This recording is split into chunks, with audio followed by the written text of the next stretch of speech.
2022년 국내 이혼 건수가 3년 연속 줄어들면서 25년 만에 10만 건 미만으로 떨어졌다고 해요. 그런데 이렇게 이혼 건수가 줄어드는 가운데서도 항원 이혼은 늘어나고 있다고 하는데요. 이혼한 부부 3쌍 중 1쌍은 20년 이상을 함께 살다 갈라선 것으로 나타났고요.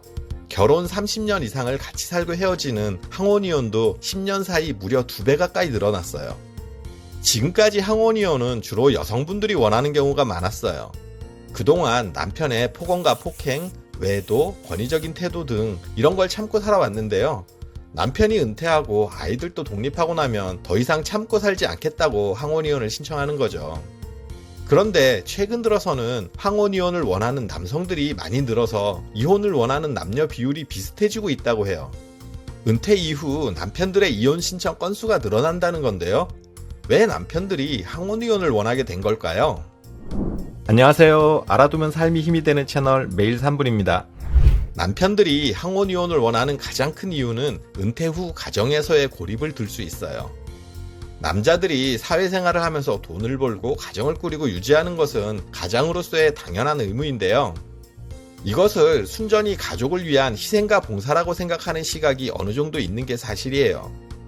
지금까지 평생 가족을 위해 돈 버느라 고생을 했으니 퇴직하면 그만큼 고생한 보답을 받아야 한다고 은연중에 생각하는 거죠. 은퇴 후 가정은 편안한 울타리가 되어줄 거고 여행이나 취미 활동도 좀 하면서 친구들도 만나고 이렇게 행복한 노후를 꿈꾸는 거죠. 그런데 이런 생활도 사실 하루 이틀이지 일정 시간이 지나면 집에서 보내는 시간이 많아지게 돼요. 이렇다 보니 부부가 같이 보내는 시간이 자연스럽게 늘어나는데요. 이게 갈등의 원인이 돼요. 집안에 머물게 되면 TV가 있는 거실이 남편의 공간이 되는 경우가 많은데요. 거실을 차지한 남편은 아내가 나와서 살뜰히 챙겨주지 않는 게 서운하고 불만이에요. 과일이라도 깎아주고 커피라도 내오고 그렇게 알뜰살뜰 챙겨주면 좋은데 그런 경우는 흔치 않죠. 게다가 집에서 세 끼를 다 먹는 삼식이가 되다 보니 아내 눈치가 보이기 시작해요. 아내 입장에서도 갱년기를 지나 노년기에 접어들면서 가만히 있어도 몸이 여기저기 쑤시고 마음도 우울해지는데 삼시세끼 밥까지 챙겨주려니 짜증이 나죠. 또 집에서 손 하나 까딱하지 않으면서 주는 밥 꼬박꼬박 받아먹으려만 하니 꼴보기 싫고 신경질이 나는 거예요. 남편은 전에는 경험하지 못했던 푸대접에 당황하게 돼요. 사실 이런 경우는 젊어서부터 서로의 성격차가 있는 경우가 많아요. 그동안은 남편 역할, 아내 역할 하면서 서로 부딪히지 않으니까 그럭저럭 지내왔는데 같이 있는 시간이 늘어나다 보니 서로의 성격이 부딪히면서 자꾸 다투는 경우가 많아지는 거죠. 이러니 은퇴 후 더 가까워져야 할 부부 사이는 점점 더 멀어지기만 해요. 앞으로 남은 노년을 이렇게 매번 부딪히고 살 생각을 하니 남편은 남편대로, 아내는 아내대로 답답해요. 이러느니 차라리 헤어지고 각자 편하게 사는 게 남편이나 아내나 서로 좋은 게 아닌가 싶고요. 이혼하고 혼자 맘 편하게 사는 노후가 더 행복하고 나을 것 같은 거죠. 또 우리 은퇴 세대들 같은 경우는 젊어서는 대부분 남자가 사회생활로 밖에서 돌고 여자는 육아나 가사 등을 이유로 집에서 보내는 경우가 많았어요. 그런데 나이가 들면 이게 역전이 돼요. 남자는 점점 할 일이 없어지고 외출이 줄어드는 반면 여자들은 나이가 들수록 사회생활이나 모임, 운동, 취미 등으로 밖으로 나갈 일들이 더 많아져요.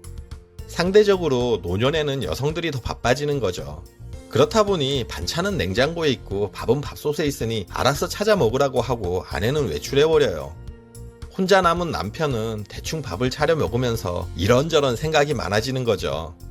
한편으로는 서글퍼지기까지 하는데요. 지금까지 돈 벌면서 가장으로 당당하게 살아왔는데 돈 못 버니 갑자기 자신이 초라하게 느껴져요. 아내 행동이 그동안 참고 산 거에 대한 보복을 하는 것 같은 느낌마저 들고요. 내가 지금까지 뼈 빠지게 일하고 돈 벌어서 자식들 키우고 이 가정을 유지해왔는데 이제 와서 이런 대접을 받으니 억울하기도 해요. 내가 이 꼴을 당하려고 지금까지 이렇게 열심히 살아왔나 생각하니 가슴이 답답해지죠. 그렇다 보니 이런 대접을 받느니 차라리 나 혼자 자유롭게 살자 하는 마음이 드는 거예요. 남자들이 나는 자연인이다 이런 프로그램 정말 많이 보고 좋아하잖아요. 다 이런 이유가 있는 거예요. 나 혼자 저렇게 자유롭게 잘 살 수 있다 이런 꿈들을 꾸는 거죠. 그리고 운동이나 취미 활동 등을 하면서 자연스럽게 아내 말고 다른 이성을 만나게 되는 경우도 있어요. 남의 떡이 커 보인다고 아내 외에 다른 여성들은 다 나를 이해해주고 더 잘 대해주는 것 같아요.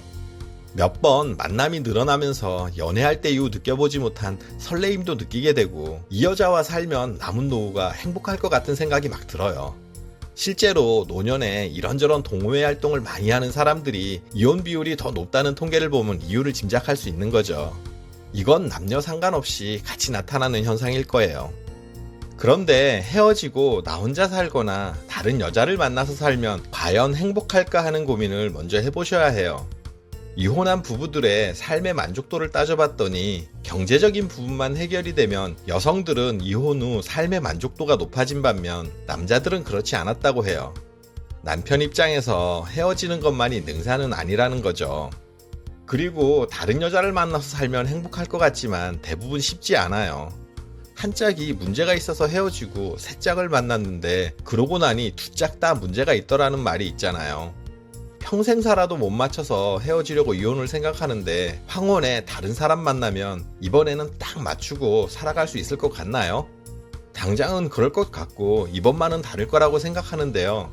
그런데 지금까지 살아온 삶을 통해 냉정히 생각해보면 이게 쉽지 않다는 걸 다 알아요. 그러니 헤어지자고 얘기하기 전에 먼저 최선의 노력은 해봐야 해요. 아내가 밥 차리면 말하지 않더라도 설거지는 나서서 해야 하고 아내가 청소기 돌리면 쓰레기와 재활용은 알아서 처리하셔야 해요. 분위기 봐가며 아내 비유도 적당히 맞춰주시고요. 그리고 밥솥에 밥하는 거, 세탁기, 건조기 사용하는 거 이런 거 다 할 줄 알아야 해요. 가능하면 국 끓이고 반찬 만들고 하는 것까지 배워서 가끔 아내 대신 밥상도 차려주시고요. 막상 배우고 해보시면 생각보다 재밌기도 해요. 어차피 헤어지고 혼자 살면 다 알아서 해야 될 일인데 같이 살면서 하면 절반만 해도 되니 더 좋잖아요. 이런 식으로 집안일 돕고 맞춰가며 살면 부부관계는 회복되지 않을까요? 이렇게 노력하는 모습 보이면 엄마 쪽으로 돌아섰던 자녀들도 아버지를 이해하지 않을까요? 1, 2년 이렇게 정말 열심히 했는데도 상황이 나아지지 않을 수도 있겠죠. 그때는 헤어져야죠. 정말 안 맞아서 매일 얼굴 보는 게 고통이고 노력함에도 나아지는 것이 없이 입만 열고 서로 비난하고 싸운다면 그렇다면 이때 헤어지세요. 그동안 집안일 도우면서 혼자 사는 연습을 잘해왔으니 이때는 헤어져도 혼자 살기가 그리 힘들지만은 않을 거예요. 반대로 아내분도 남편이 관계 회복을 위해서 노력한다면 조금만 더 이해해 주세요. 나이 든 남편의 모습 보면 젊어서 그 당당하고 호기롭던 모습은 간대없고 초로의 노인만 남아있는 거잖아요. 그러니 젊어서처럼 돈 안 벌어 온다고 너무 돈 하지 마시고 그동안의 수고를 인정해 주세요. 그간의 정으로 이 나이까지 살아왔는데 그 마음 살려서 서로 보듬고 같이 나이 들어가면 그게 좋지 않겠어요? 여성 혼자 사는 것보다 남편이 옆에 있으면 밖에 나가서도 대접이 다르다고 하잖아요. 지금까지 남편들의 항혼이혼 요구가 많아지는 것에 관해서 여러분들과 얘기를 나눴는데요. 남편들이 보통 친구들에게 베푸는 것과 똑같은 정도의 예의만 부인에게 베푼다면 결혼 생활의 파탄은 훨씬 줄어들 것이다 라는 말이 있어요. 노후 항혼이혼을 생각하시는 분들은 이 말처럼 어떤 것이 남은 삶의 최선의 선택이 될지를 고민해보세요. 여러분들의 행복한 노년을 응원할게요. 그리고 오늘 정보가 도움되셨다면 구독, 좋아요, 알림 설정 해주시고요. 더 유익한 영상으로 다시 찾아뵐게요. 저는 매일 3분 대표 큐레이터 송한결이었습니다. 감사합니다.